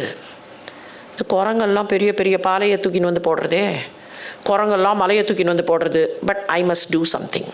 What can I do? என்னால் ஒரு சின்ன கல்லை கூட புரட்ட முடியாது. அப்படியே பார்த்துது, கிடுகிடுன்னு ஓடித்து போய் அந்த சமுத்திரத்தில் ஒரு முங்கித்து. உடம்பெல்லாம் ஈரமாச்சு. கிடுகிடுன்னு வந்து மணலில் புரண்டுது. ஈர உடம்பில் மணலெல்லாம் ஒட்டி கொண்டது. திருப்பியும் கிடுகிடுன்னு ஓடி இந்த குரங்கெல்லாம் அப்படி பாறையை போட்டுருந்ததா இல்லையா, அங்கே போய் அந்த உடம்பு அப்படி உதுத்த உடனே அந்த மணலெல்லாம் 2 பாறைக்கு நடுவில் விழுந்தது. ப்ராபப்ளி அதுதான் அப்போத்திய கான்க்ரீட்டோ என்னமோ தெரியாது. அந்த மாதிரி போய் அப்படி உதுத்துதான். குரங்குகள் மலையை நூக்க குளித்து தாம் புரண்டிட்டு ஓடி தரங்க நீர் அடைக்கலுற்ற, அந்த கடல் அலையடிக்கக்கூடிய கடல் நீரை அடைக்கலுற்ற சலமிலா அணிலம். அது வெச்ச வைராக்கியம், எப்படியாவது நான் ராமனுக்கு கைங்கரியம் பண்ணணும்னு அது வெச்ச வைராக்கியம் இருக்கே, அந்த அணில் மாதிரி நான் இல்லையே. சலமிலா அணிலம் போலேன். இந்த விஷயம் முதலாக தொண்டரடிப்பொடி ஆழ்வார்கிட்ட தான் இருக்குது. திருப்பாணாழ்வார் அமலன் ஆதிப்பிரான்னு பாடினவர். நீள்மதில் அரங்கத்தம்மான் திரு கமலபாதம் வந்து கண்ணின் உள்ளன ஒக்கின்றதே. அகன் அந்த வார்த்தைகள் வித்தியாசமான வார்த்தைகள். இப்போ தான் முதல் தடவையாக அதை பார்க்குறார். அந்த ஈசலை, அந்த போர்டை இப்போ தான் ஃபஸ்ட் டைம் பார்க்குறாருன்னு வச்சுப்போம். திருப்பாணாழ்வார் அவருடைய சரித்திரம் கேட்டோம். அங்கே பார்க்குறார், முதல் தடவையாக பார்க்குறார். அதுக்கு முன்னால் பார்க்கல. இப்போ என்ன சொல்கிறார், அதுவா, அது ஏற்கனவே என் கண்ணுக்குள்ளே இருக்கே. What is inside my eye, இங்கே வெளியில் இருக்கிறது, this thing is similar to what is already there in my eye. அது எப்படி அவர் கண்ணுக்குள்ளே ஏற்கனவே இருக்கும்? இப்போ தானே பார்க்கிறீர்கள்னா, மனசால் பார்த்து உள்ளே இருப்பதைத்தான் வெளியில் புறக்கண் பார்க்கும். மனசுக்குள்ளே இருக்குது, மானசீகமாக அவர் சேவித்து அவர் கண்ணுக்குள்ளே இருக்குது. நாம் சொல்கிறதில்ல, யாராவது வேண்டப்பட்டவர்கள் வெளியூர் போயிருந்தா கண்ணிலேயே நிற்கிறார்கள், கண்ணை மூடினா கண்ணுக்குள்ளேயே தெரியறதுன்னு சொல்கிறோமா இல்லையா? கண்ணை மூடினா எப்படி கண்ணுக்குள்ளே தெரியும்? கண்ணை மூடினா பெருமாள் கண்ணுக்குள்ளே தெரிஞ்சார் திருப்பாணருக்கு. அதுதான் கமலபாதம் வந்து என் கண்ணினுள் உள்ளன ஒக்கின்றதே. அங்கே இருக்கிற பாதம் என் கண்ணுக்குள்ளே ஏற்கனவே இருப்பது. ஆலமாமரத்தின் இலைமேல் ஒரு பாலகனாய் ஞாலம் 7 உண்டான். அரங்கத்தரவின் அணையான் கோலமாமணி ஆரமும் முத்து தாமமும் முடிவில்லதோர் எழில் நீலமேனி ஐயோ. இந்த ஐயோங்கிற வார்த்தையை நமக்கு சாதகமாக பயன்படுத்தலாம்னு காட்டினவர் பாடர். இதே ஐயோ கம்பர்கிட்ட வரும். அதுக்கப்புறம் என்னால் சொல்ல முடியல, இந்த அழகை என்னால் சொல்ல முடியல. முத்து தாமம் முடிவில்லதோர் எழில் நீலமேனி ஐயோ நிறை கொண்டதென் நெஞ்சினையே. இதே தான் கம்பர் எடுத்துன்னு ஐயோ அவன் அழியா அழகுடையான்னு பாடினார். கண்ணினுன் சிறுத்தாம்பு ஏற்கனவே பார்த்தோம். அவர் பெருமாளை பாடவே இல்லை. கண்ணினும் சிறுத்தாம்பினால் கட்டுண்ண பண்ணிய பெருமாயன் எல்லாம் சொல்லி எங்கன்னா தென்குருகூர் நம்பி என்றக்கால் அன்னிக்கும் அமுதூரும் என் நாவுக்கே. முதல்ல இவரோட பாசுரங்களை சேர்க்கலை நாதமுனிகள், ஃபஸ்ட்டு சேர்க்கலை. காரணம் என்னன்னா இவர் பெருமாளை பாடவே இல்லை. இவர் பாடினது அத்தனையும் நம்மாழ்வாரத்தான். எங்கே கொண்டு போய் நிறுத்திட்டார்? யார் அவரை பொறுத்த வரைக்கும் கண்ணினுன் சிறுத்தாம்பினால் கட்டுண்ண பண்ணியவர்னா பெருமாயனாக அந்த பொந்துக்குள்ளே உக்காந்துட்டு இருந்தாரே அவர்தான் என்னை கட்டியவர். அவர் யார்? தென் குருகூர் நம்பி என்றக்கால் அன்னிக்கும் அமுதூரும். என்னுடைய அன்னம், இந்த பேலட் இருக்கே, அதில் கூட அப்படியே அமுதம் ஊறி திளைக்கும். உயர்வர உயர்நலம் உடையவன் எவன்? நம்மாழ்வார். மயர்வர மதிநலம் அருளினன் எவன்? அயர்வரும் அமரர்கள் அதிபதி எவன்? இந்த ஆர்டரை மாற்றினார் பாருங்கள். Hyder you say 1 2 3 or 3 2 1. You don't say 3 1 2 2 1 3. அது மெடிசனில் உண்டு. ஆனால் நார்மலி இங்கே எனிவேர் ஒரு ஆர்டரில் போகணும். இவர் என்ன பண்ணார்? உயர்வர உயர்நலம் உடையவன் பெருமாள். இதுக்கு மேலே எவரெஸ்ட் இருக்குன்னு சொல்ல முடியாத அளவுக்கு உயரத்தில் இருப்பவர். அதுக்கப்புறம் அடுத்த லெவல் யார்? தேவர்கள். அயர்வரும் அமரர்கள் அதிபதி. அதுக்கப்புறம் எனக்கு மயர்வில்லாத மதியை கொடுத்தவர். நான் கீழே இருக்கேன் அப்படி தானே சொல்லியிருக்கணும். அங்கேருந்து ஒரு ஜம்ப் இங்கே வந்தார். உயர்வரு உயர்நலம் உடையவன் மயர்வர மதிநலம் அருளினன் அயர்வரும் அமரர்கள் அதிபதி. அங்கேருந்து ஒரு கீழே குதிச்சுட்டு அப்புறம் மேலே போவானேன்னா பெருமாள் ஏன் குதிக்கிறார் தெரியுமா? கீழே இருக்கிற என்னை அந்த லெவலுக்கு ஒசத்துறதுக்காக அவர் அப்படி வந்து குதித்து என்னை தூக்கி கொண்டு போகிறார். அதுதான் பெருமாளுடைய காருண்யம் என்று காட்டக்கூடிய வரி. நான் முன்னால் சொன்னேனே, இந்த உண்டைவில் அடிச்சது நம்மாழ்வாருடைய பாசுரம் இதுதான். கூனே சிதைய உண்டைவில் நிறத்தில் தெரித்தாய் கோவிந்தா. கூன் சிதைவதற்காக உண்டவில் அடிச்சியே. யாரு? ராமன்னு தானே சொல்லியிருக்கணும். அது என்ன கோவிந்தா? ஏன்பா ராமான்னு சொல்கிறதுக்கு பதிலாக கோவிந்தான்னு சொன்னால் என்ன அர்த்தம்? அவதாரத்தையே மாற்றிட்டேலே. அதுக்கு ஒரு வியாக்கியானம் உண்டு, ரொம்ப அழகான ஒரு வியாக்கியானம். ஒரு வீட்டில் இந்த தென் மாவட்டங்களில் கன்னக்கோல் வச்சு திருடுறது அப்படிம்பார்கள். ஒருத்தன் என்ன பண்ணால் கன்னக்கோல் வைக்க போகிறேன்னு சொல்லி இன்டிமேஷன் கொடுத்துட்டான். கன்னக்கோல் வைக்கிறதுனா கன்னம் வைத்தல் அப்படின்னா அந்த ஓட்டை போட்டு உள்ளே போகிறதுன்னு அர்த்தம். அதுக்கு தான் அதுலேருந்து வந்த பழமொழி தான்.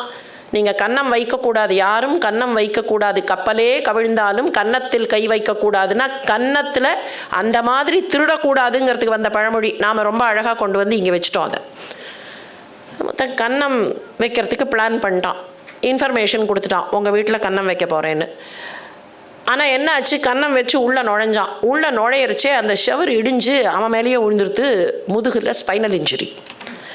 இப்போது எந்த வீட்டுக்கு இவன் டேமேஜ் பண்ணுறானோ அவரே வந்து அவனை தூக்கி ஆஸ்பத்திரிக்கு அனுப்ப வேண்டிய ஒரு கட்டாயம். ஆனால் இந்த கன்னம் வச்சானே அவனுடைய அப்பா என்ன பண்ணார்னா ராஜா கிட்ட ஒரு வழக்கு எடுத்துன்னு போனார். இவருடைய வீட்டு சுவர் இடிந்ததனால்தான் என்னுடைய பிள்ளைக்கு இவ்வளோ பெரிய இன்ஜுரி வந்தது, அதனால் இவர் காம்பன்சேஷன் கொடுக்க வேண்டும். வழக்க ராஜா எடுத்துட்டார், அட்மிட் பண்ணிட்டார். இந்த வீட்டுக்காரர் போய் நின்னார். என் வீட்டில் ஷவர் இடிஞ்சு விழுந்ததே இவனால், இதுக்கு நான் காம்பன்சேஷன் வேறு கொடுக்கணுமான்னு அவர் என்ன சொன்னார்? ராஜா, தப்பு என்னோட தப்பு இல்லை ராஜா, நான் 6 மாதம் முன்னால் தான் இந்த ஷவத்தை புதுசாக கட்டினேன். இந்த கட்டினது இன்னும் ஈரமாகவே இருக்குது, இது கட்டின மேஸ்திரியோட தப்பு. மேஸ்திரியை கூப்பிடு. மேஸ்திரி வந்தார். ராஜா, என் தப்பு இல்லை ராஜா, நான் எப்போதும் மாதிரி தான் எவ்வளவு தண்ணி எவ்வளவு மண் எல்லாம் சொல்லியிருந்தேன். இந்த சித்தாள் தான் ஏதோ தண்ணி அதிகமாக விட்டுட்டா போல இருக்கு, அதனால தப்பு அவளோடது, இது என்னோடது இல்லை. பாசிங் த பக் அப்படின்னு சொல்லுவோமே அந்த மாதிரி. இப்போ சித்தாள் வந்தா. ராஜா ராஜா, தப்பு என்னோட தப்பு இல்லை ராஜா, நான் எப்போதும் ஊற்றுற மாதிரி தான் ஊற்றினேன். ஆனால் அந்த புது குடம் போல இருக்குது, குடத்தோட வாய் கொஞ்சம் பெருசாக இருந்திருக்கு, அதனால தண்ணி அதிகமாக விழுந்துருது. அப்படின்னா குடம் பண்ணினவனை கூப்பிடு. அவர் வந்தார். தப்பு என்னோட தப்பு இல்லை, நான் எப்போதும் இருக்கிற அதே சக்கரத்தில் வச்சு அதே களிமண்ணை தான் சுற்றுன்னு சுற்றினேன். ஆனால் அந்த சமயத்தில் அழகான ஒரு பொண்ணு அங்கே நடந்து போனால் நான் அவளை பார்த்தேன்னா அந்த சமயத்தில் வாய் கொஞ்சம் பெருசாக போச்சு.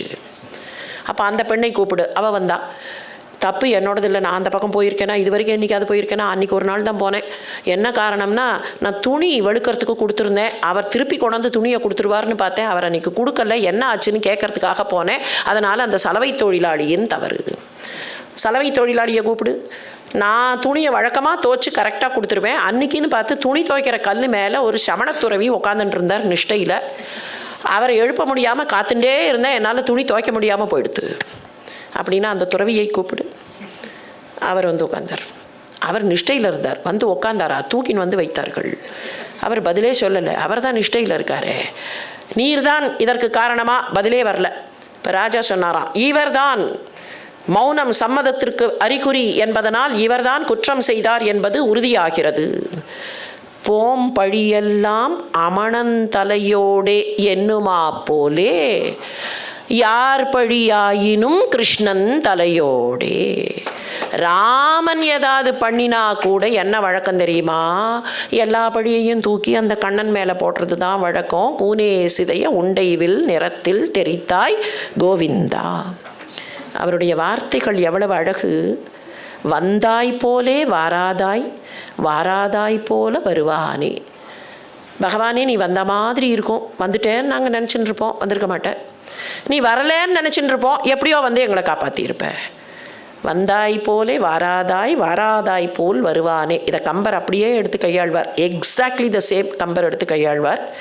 கற்பார் ராமபிரானை அல்லால் மற்றும் கற்பரும். வேறு ஒன்றுமே கற்க வேண்டிய அவசியம் இல்லை, ராமனை கற்றால் போதும். எல்லாருக்கும் செல்லமாக கடைக்குட்டியாக இருந்த திருமங்கை ஆழ்வார் நலம் தரும் சொல்லை நான் கண்டு கொண்டேன். இப்போ சொல்னா என்ன? சொற்சுவைன்னு போட்டிருந்தார்கள். எந்த சொல் சுவை மிக்க சொல், எந்த சொல் சுவை மிக்க சொல், அவ்வளவுதான் கேள்வி. சொற்சுவைனார்கள். சுவை மிக்கதாக சொல் இருக்க வேண்டும்னா அது பகவானுடைய திருநாமமாக இருக்க வேண்டும். மற்ற சொற்கள் எல்லாம் ஒன்லி சப்சிடியரி. கூட வேணால் போய் நிற்கலாமே தவிர, கூட்டமாக நிற்கலாமே தவிர, நடுவில் இருக்கிற அந்த சொல் அதுதான் கூட்டத்தோடு கோவிந்தா. வேற அர்த்தம் இல்லை அதுக்கு. அர்த்தம் என்னன்னா, கோவிந்த நாமத்தில் போய் மற்ற சொற்கள் கூட்டமாக சேர்ந்து கொண்டு விடும். அந்த சொற்களுக்கு மதிப்பு எப்போ கிடைக்கும்னா அது பகவன் நாமாவாக இருந்தால். அதனால தான் நலம் தரும் சொல்லை நான் கண்டு கொண்டேன், நாடினேன் நாடி நான் கண்டு கொண்டேன் நாராயணா என்னும் நாமம். திருவல்லிக்கேணிக்கு பாடினார். விற்பெரு விழவும் கஞ்சனும் மல்லும் வேழமும் பாகனும் வீழ செற்றவன் தன்னை புறமெறி செய்த சிவனுரு துயர் களை தேவை பற்றலர்விய கோல் கையில் கொண்டு பார்த்தந்தன் தேர்முன் நின்றானை. தன்னுடைய கையில் ஒரு கோலை பிடிச்சுண்டு பார்த்தன் அவனுடைய தேருக்கு முன்னால் போய் நின்னானே, குதிரை ஓட்டியா போய் நின்னானே. அது எதுக்கு? பற்றலர் வீய. தன் மீது பற்றில்லாதவர்கள், தனக்கு எதிராக இருப்பவர்கள் விழும்படியாக இவன் கையில் இங்கே கோலை பிடிச்சது குதிரையை ஓட்டுறதுக்கு இல்லை, அந்த பக்கத்தில் இருக்கக்கூடியவர்கள் விழுவதற்காக. பற்றலர் வீய கோல் கையில் கொண்டு பார்த்தந்தன் தேர்முன் நின்றானை. ஆனால் அவன் யார் தெரியுமா? சிற்றவை பணியால் முடி துறந்தானை. சிற்றன்னை சொன்னாங்கிறதுக்காக அரசியே வேண்டான்னு விட்டுட்டு போனவன், ஆனால் பக்தன் சொன்னாங்கிறதுக்காக தேரோட்டியாக நின்னவன். அப்படிப்பட்டவனை பாடுகிறேன்னு பாடின சொல். குலசேகர பெருமானை விட்டு வைத்திருக்கிறோம்.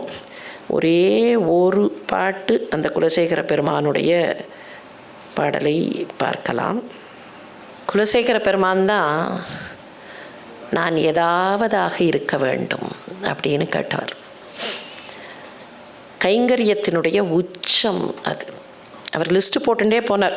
இன்ஃபேக்ட் இதில் ஃபுல்லாக அந்த ஒன்றொன்றாக அவர் என்னவாக இருக்க வேண்டும் அப்படின்னு கேட்ட அந்த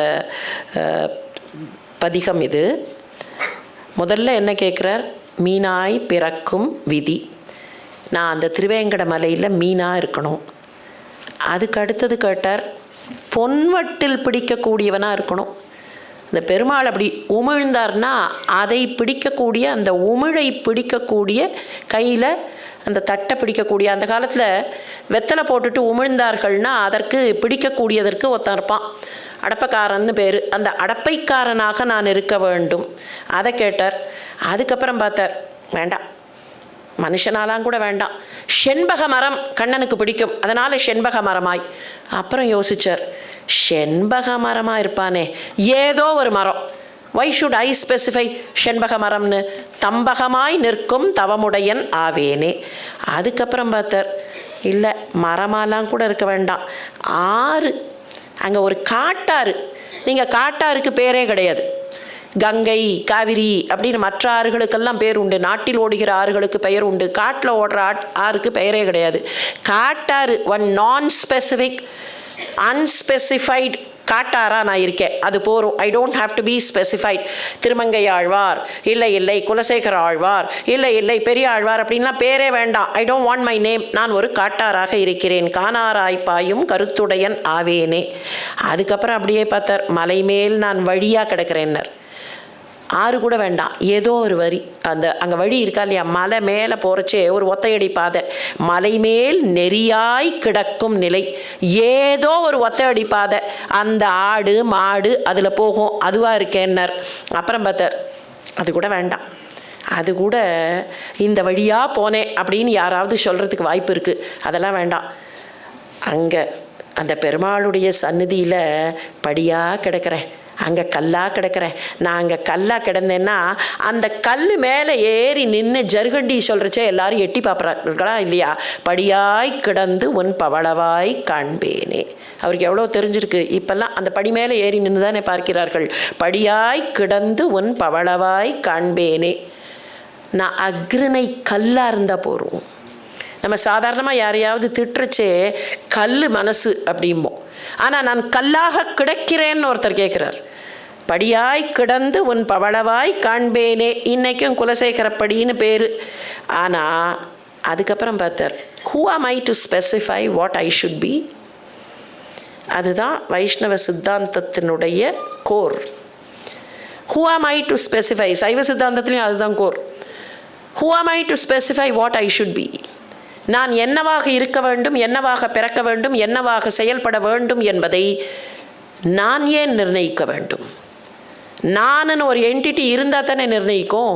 நிர்ணயிக்க வேண்டியது உன்னுடைய வேலை. வழிபடுவதற்கு எனக்கு வழியுண்டு, வேதம் சொன்ன வழிக்கே வழிபட வழியுண்டு எனக்கு.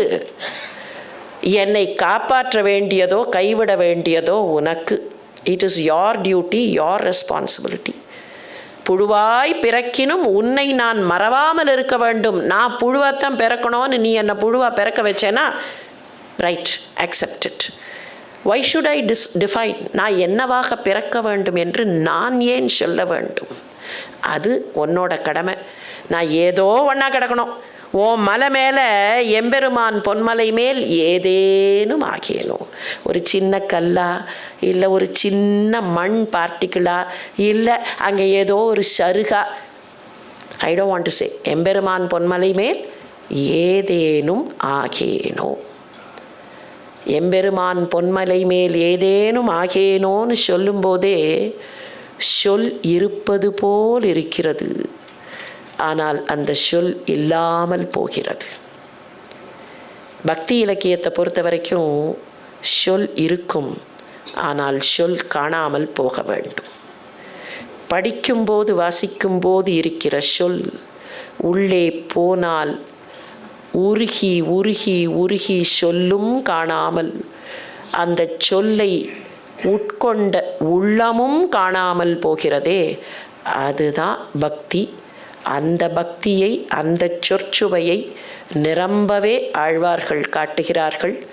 எம்பெருமான் பொன்மலை மேல் ஏதேனும் ஆகேனோ என்கிற குலசேகர பெருமாளுடைய திருவாச்சகத்தையே எல்லோருக்கும் உரைத்து ஆழ்வார் பெருமக்களின் அருள் எல்லோருக்கும் கிடைக்க வேண்டும் என்கிற பிரார்த்தனையோடு நிறைவு செய்கிறேன். இந்த அற்புதமான நிகழ்வில் பங்கேற்பதற்கு வாய்ப்பு கொடுத்த சகோதரி கௌரி அவர்களுக்கும் திரு ராஜகோபாலன் அவர்களுக்கும் இன்னும் மற்றவர்களுக்கும் என்னுடைய நெஞ்சார்ந்த நன்றிகள். வணக்கம்.